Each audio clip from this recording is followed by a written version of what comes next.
Okay students, there we are with you guys again. और आज हम बात करेंगे chapter number 3.2.5 experimental verification of Charles law with the sake of example. यानी हम एग्जांपल आज हम आपको एक्सप्लेन करेंगे। स्टूडेंट्स, इसमें आज के टॉपिक में ये है कि वेरिफिकेशन मैंने आपको प्रीवियस लेक्चर में एक्सप्लेन कर दी थी, आप वो देख लें।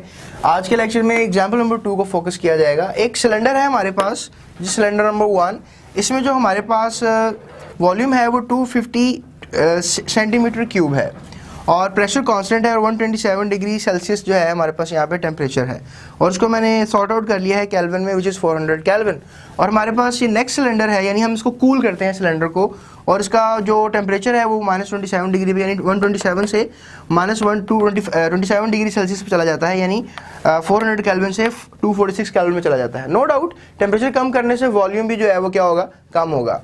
तो we just need to know that कि इसका जो है वो क्या नया वॉल्यूम होगा, ये हमने फाइंड आउट करना है। तो that is the formula V1/T1 is equal to V2/T2, right. इसमें हमारे पास अब V1 और T1 पता है, V1 और T1 पता है, V2 और T2 में T2 पता है, V2 नहीं पता। लेकिन से दैट कि ये वैल्यू जो है वो क्या है, x है। सो इसको एक्सपोज कर लें, ये आपके पास वैल्यू 250 है V1, राइट, 250, और T1 जो है आपके पास जो है वो 400 केल्विन है। केल्विन में कन्वर्ट करना जरूरी है, लोकल यूनिट सेंटीग्रेड से कैलकुलेशन नहीं की जाती, ऐसे यूनिट से की जाती है। सो V2 जो है वो x है और T2 जो है वो 246 है, right. So that's why I have placed this values. फिर आपने x को सेपरेट करना है, इसको लाकर इधर मल्टीप्लाई कर दें, you can do the multiplication. 153.75 centimetre cube इसका आंसर होगा।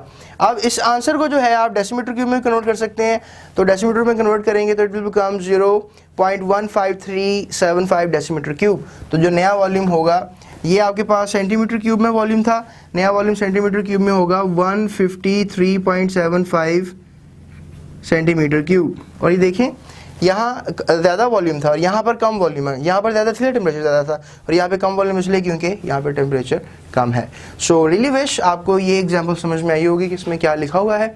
और मेरा आज का क्वेश्चन आपसे ये है कि आप मुझे बताएं कि वो कौन, हमारे पास नॉर्मली 4 स्टेट्स ऑफ मैटर के बारे में पता है, solid, liquid, gas and plasma. There is also another state of matter which is called the 5th state of matter. वो कौन सी है, वो आप मुझे इसका जवाब मेरे कमेंट में कर सकते हैं।